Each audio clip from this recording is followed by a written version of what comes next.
Hello there, YouTube and makers, and welcome back to my channel as I continue my build on the Kozo Pennsylvania A3 switcher steam locomotive engine in 3/4 inch scale to run on a 3.5 inch gauge track in a 040 configuration or layout. Today I'm going to be using a center indicator, or more precisely a Starrett 65, in order to locate the hole on the journal boxes.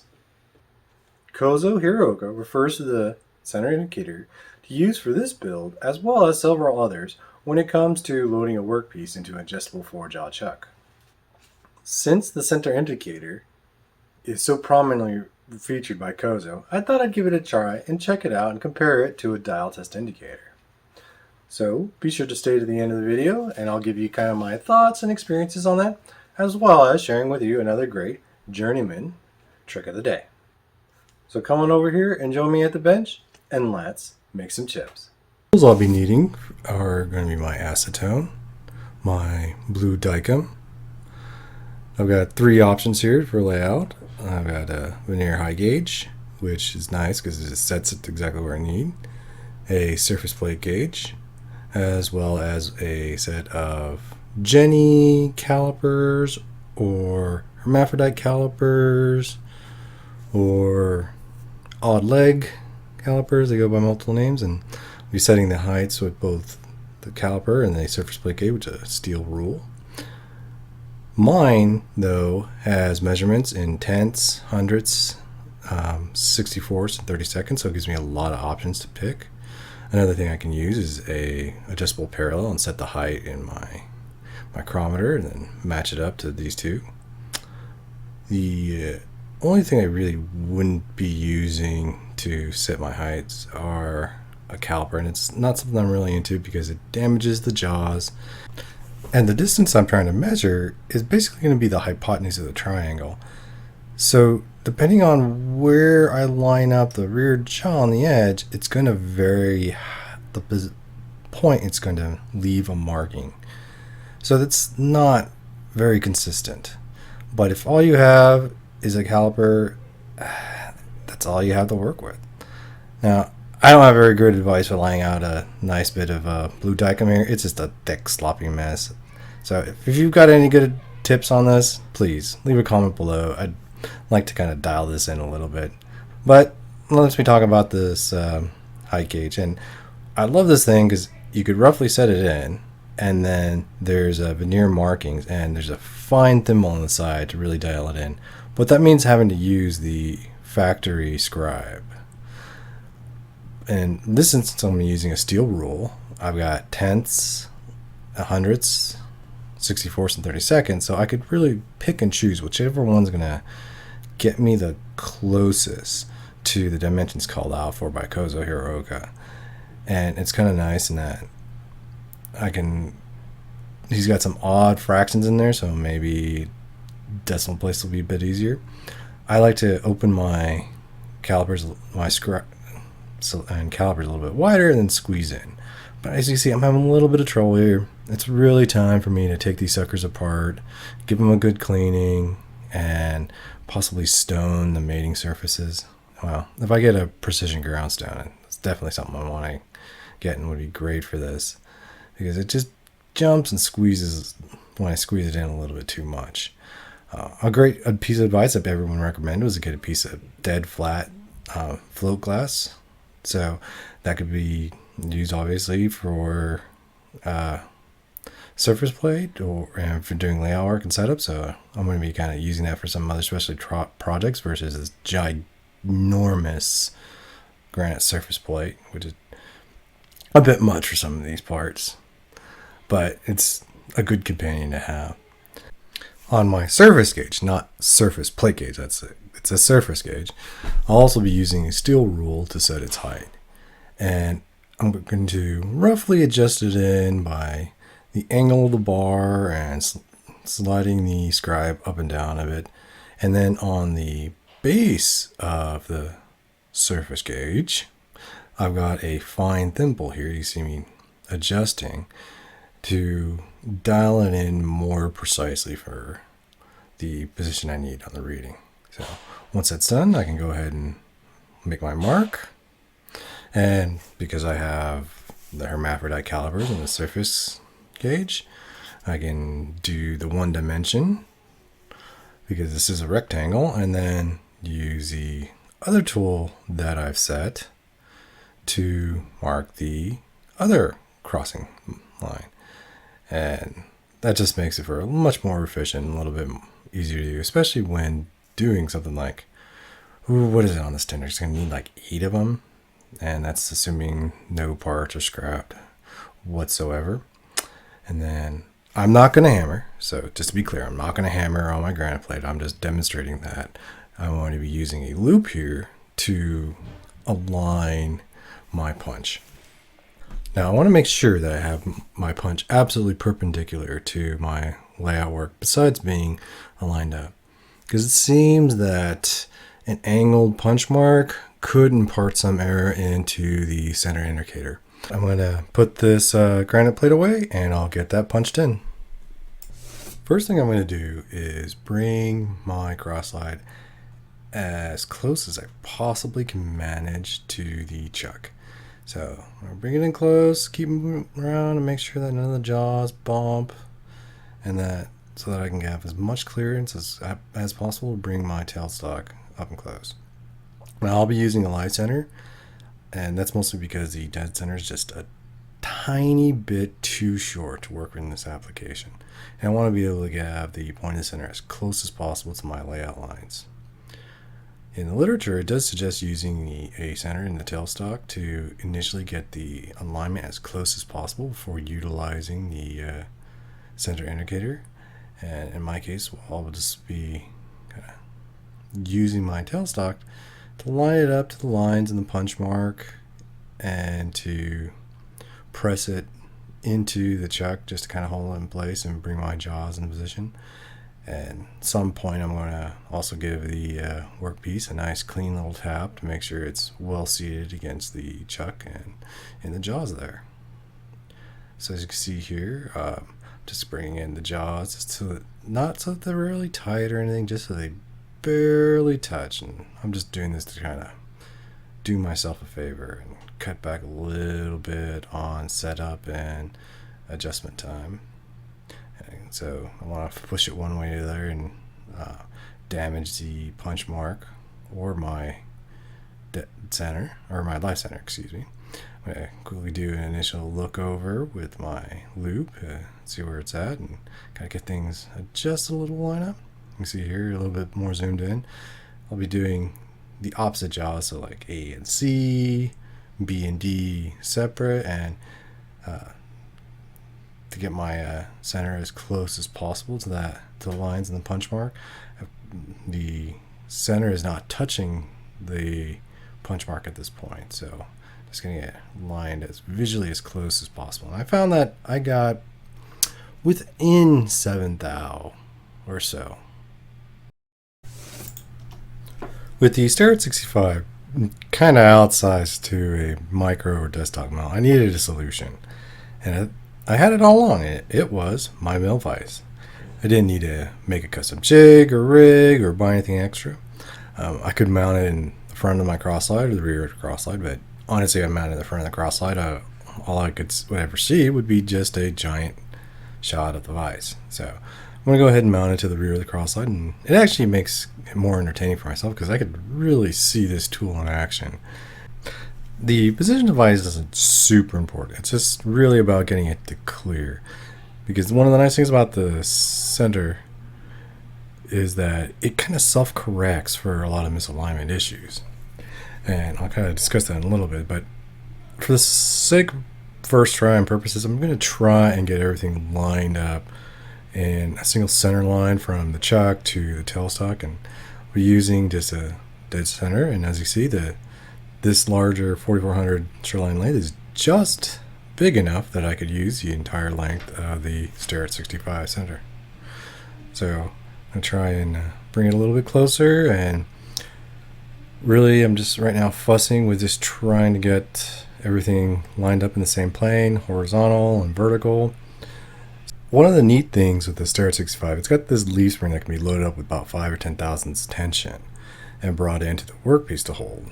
And here I've got it set up where the cross slide is a little bit out. So as you can see, the far end is way far off from my dead center, but it still works. And that's kind of the self-correcting nature of the center indicator. It's that here I'm about an inch away, and that is a pain in that it causes issue with alignment. And what I can do is I can take something like my chuck and then use like a piece of wire, and this is coming from the vintage and the much older literature, but bend it into an S shape and load that into my chuck, or attach it to the tailstock, or attach it to the bed, or touch it however I can come up with, and reorientate or create a new reference point for the end of the center indicator. And that's what's nice about the self-correcting nature of it. The chuck and everything does not have to be perfectly aligned, and this simple little S bent wire provides that. So I've got it set up back here, and as you can see, it's got probably about 7 thousandths run out in the piece, and that translates into almost 200 thousandths at the end compared to the tailstock. And here's a little bit clearer view of that, and you can see it wobbling with the erratic positioning of the point inside of the piece I'm going to be machining. And as I correct and move it in the 4-jaw chuck, it will reduce this variance and this wobble and kind of the orbit it's creating.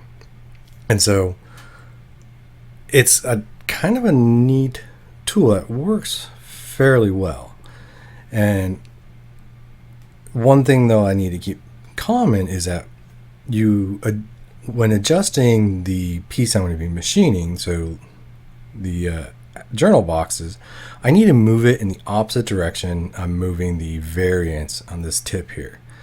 And you see I've taken out about half of my variance and brought it in to where it's only running out maybe about 3 thousandths. You see it's a much reduced wobble going on, though it's still noticeable. And it's still correctable when orientated to whether it be the dead center or like the S wire from the vintage literature.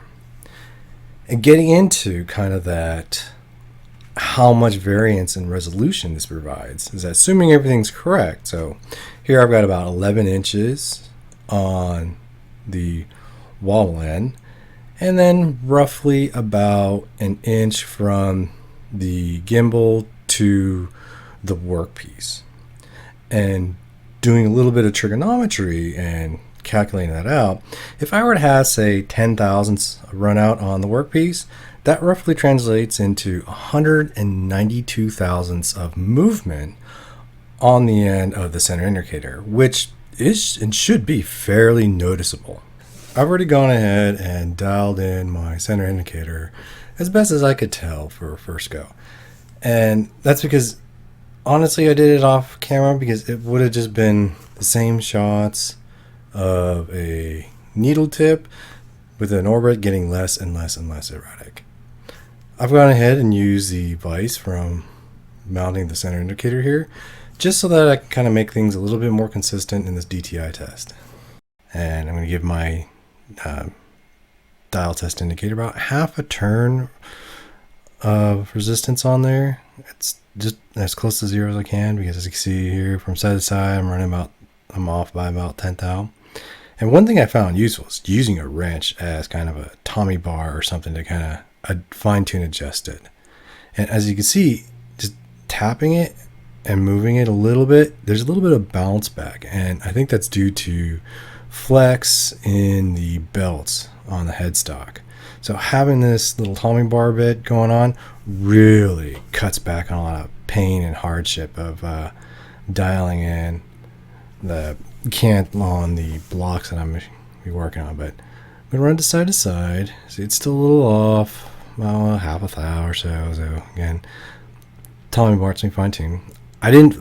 Once it's fine tuned, I didn't like adjusting the dial, because that just messed it all up and I could never get it close to zero. So here you can see there's a little jump in the needle as it runs over the glopped on gloopy blue dicam. I'm getting about 2 to 3 thousandths of thickness on the blue Dicom, so definitely sloppy work is something to be wary and careful of. But right now this needle is about half a thou above 0. I need a little adjustment to fine tune it, but I'm running about half a thou above 0. Now, checking on the other side, I'm going to do the same thing. Use my Tommy bars to get it nice and level, and run the DTI back and forth and check. At this point, I'm running about 2 thousandths over on the other side.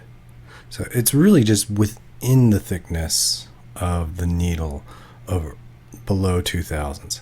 So if I were to take that 2 thousandths and subtract the 5 thousandths over from the other side, that indicates that my run out here is just under 1.5 thousandths. So that's not too bad at all. I can live with that for a first time shot. But now let's check the kind of the narrower side, see what's going on. It's going to be the same process. I'm going to bring my dial test indicator to the middle and level off the block. The surface finish here is running about 3, 4, 10 thousandths. So not the greatest surface finish, but something I gotta kind of dial in with my speeds or feeds, or check to see if my flat cutter has been chipped. So I'm gonna check the other side.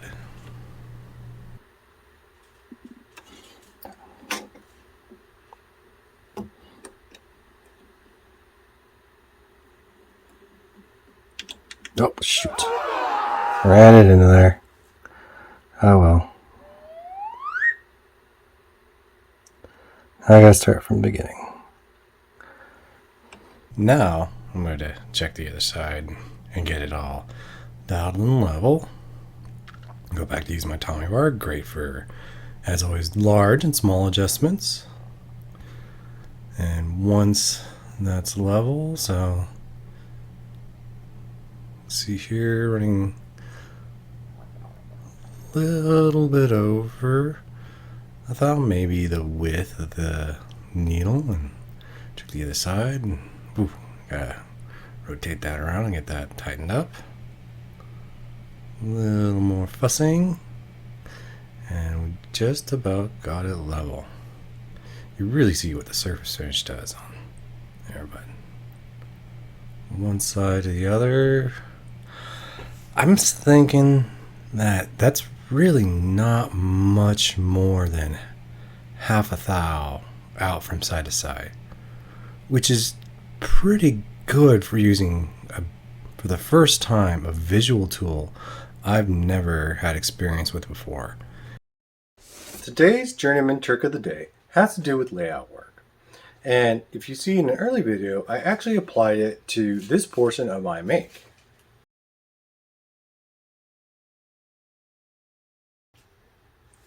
What I did, in case you didn't catch it, is I take the piece that I'm laying out and I scribe it. Then I merely turn it over and scribe the other side. Turning and rotating the piece that I'm going to be laying out ensures that I've got a set of lines that are parallel to each other that give me a great target to line up for my point on my punch. Since I was using a steel rule in order to set the width of my hermaphrodite odd leg or Jenny calipers and to scribe those layout lines, is that it kind of compensates for being slightly off, because of dividing the fractions or some other odd number, it's not always going to happen in which the exact measurement that I need is going to fit and fall exactly on a 32nd or a 64th or a 100th or a 10th on my scale and rules. Likewise, from speaking to the Journeyman, both Journeyman machinists, even when they use a height gauge, turning it over is a practice that they still use to this day after 40 some odd years of experience. And one of the things that they were telling me is that when you've got all your calculations and everything else, and you're machining a block, and you think you've got it all machined and all dimensioned out, when you put that layout line down, even if you're using a height gauge and you turn your workpiece over, when that scribe line's perfectly on to match up with the workpiece that you flipped over to do the layout work, nothing is more reassuring and gratifying. So here I'm applying a previous Journeyman trick of the day with the cutting fluids up to act like a nice little reservoir for my cutting fluid. And if you're not aware of my Journeyman tips or trick of the day, be sure to hit that subscribe button as well as the bell notification so you never miss one. This is pretty simple and straightforward. You're going to center drill it to approximately the depth that's called out for in Kozo's book. And keeping it nice and well lubed and feeding it in at a good rate. Fortunately, I bumped it a little bit there, but with that center hole drill, I'm going to pull back my tailstock so I have enough space to insert my 3/8 inch drill bit. And this is a brand new one. It's an American made steel. Again, cutting fluid up and cutting fluid as a reservoir. And I'm just going to drill into it and get it to depth. And I'm willing to do this, and I generally prefer stepping up, but I'm not here because, again, this is a brand new American made drill bit. So take it a little bit deeper so I have a little bit of clearance. Because what I'm going to do here now to get it, ensure I get it initially drilled at the proper depth, is I'm going to line up the cutting fluid with the face of the object, and of course I'll use my loop to line that up. Once that's all nice and lined up and zeroed out, plenty of cutting fluid, and I'll just go ahead and take it to the depth called out for by Kozo. With the drill bit, it's wanting about 1/4 inch, and final bore depth is going to be 9/32, so a 32 of an inch deeper with boring. With that done, pull that out of the way and get all nice and cleaned up. And I'm going to go ahead and attach my boring bar and 3/8 tool holder. I could use the high-speed steel one that came in C package for the lathe, but I thought this was just a really neat-looking boring bar. I kind of just wanted to try it out. So using my another Journeyman trick of the day, and that's paper to set the distance, and this paper gives it about 3/1000 clearance, so just touching off here, and I'm going to be zeroing out my cross-slide hand wheel so that I can make sure I have a uniform depth and I'll gouge in too deep, and take my first cut, going about 3/1000 off the radius. Initial depth should be 0.375, and the, well, not depth, but the initial width, 0.375, and the width I'm going for is going to be 0.394 to 0.3959. And try out the plug gauge, not go gauge, and it doesn't even get past the chamfering on the end. So just for curiosity's sake, I'm going to try out and compare the plug gauge to using something like this telescoping bore gauge, which I kind of like because it really gives you a sense of the dimensions and how far to go, but also what the feeling is on the surface finish. So took off 3,000 off the radius, so I'm taking another 3,000 cut or so. And I do like this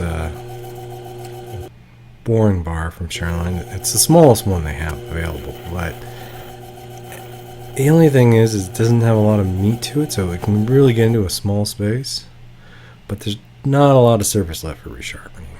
So, but the nice thing about using the bore gauge is it's pretty quick when stepping up and roughing it out and getting it close. So it is something I think time saving, but also worthwhile to have and make, especially if you're doing a lot of one part. Like here, I'm doing, like 8 journal boxes, plus another 16 of them for riding cars.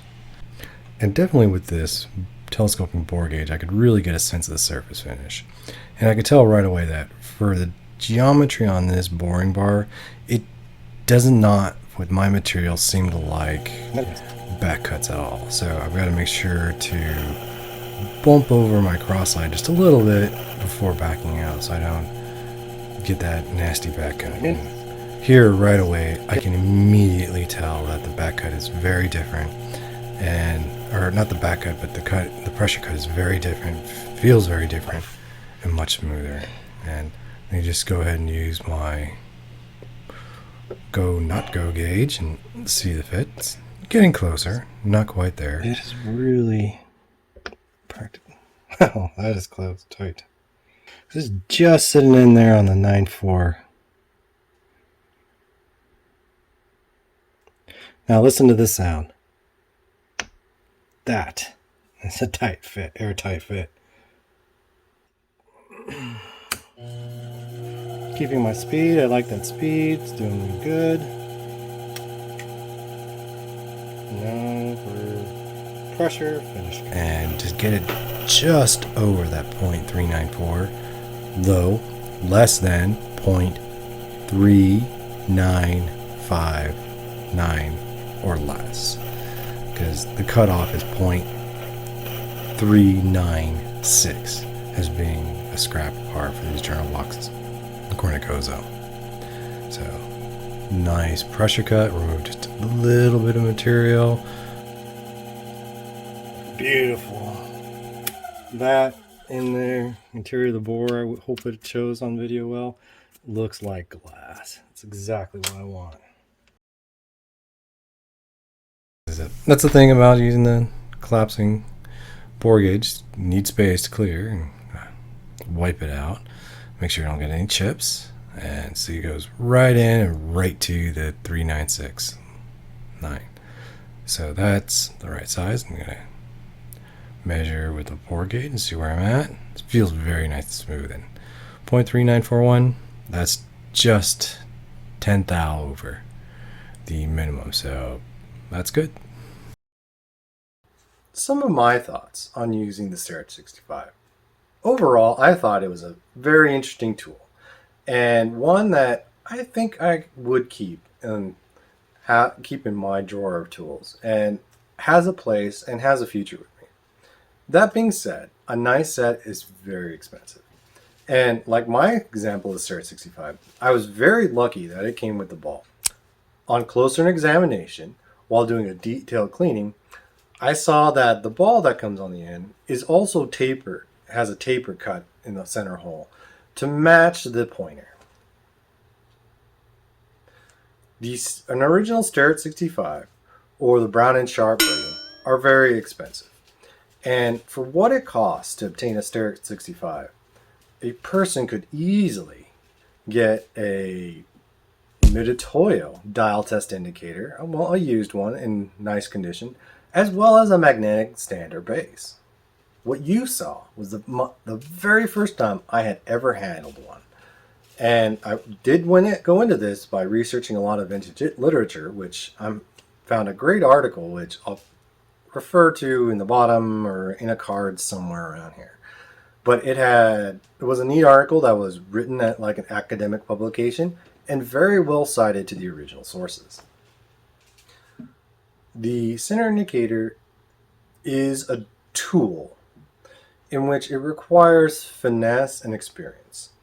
And problems do arise from poor practice. For example, having imprecise layout lines, or even utilizing a punch instead of punching straight down, punching at an angle, potentially creating an oblong hole, will potentially introduce wobble invariance in the center indicator.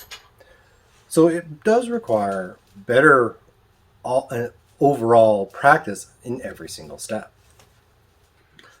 I am a devoted REM rummager, and I think that a tool like the Starrett 65 or a center indicator would allow me to use some weird shaped oddball REMs in order to squeeze some parts out of them. There are aftermarket center indicators available, and they're available in other sizes, and sizes perhaps more appropriate for the shirt line. I found out about them only because of you guys in the comments you leave. So be sure to comment below because it helps me and it helps everyone out. Now these indicators, I'll put a link to below, and they have two versions. They have a completed version as well as a kit version that you can make your own. To be clear, I haven't tried any of the kits yet or the finished tools, so I don't have an opinion as to their quality or how well they work. If you know or have experience, please let me know. Thank you so much for spending your time with me. I really appreciate it. So that you never miss another installment on my make of the Kozo Hiroga Pennsylvania A3 switcher steam locomotive engine in 3/4 inch scale to run on a 3.5 inch gauge track in a 040 configuration layout, be sure to hit that subscribe button as well as the bell notification. Till next time, have fun out there, stay safe, and keep making chips.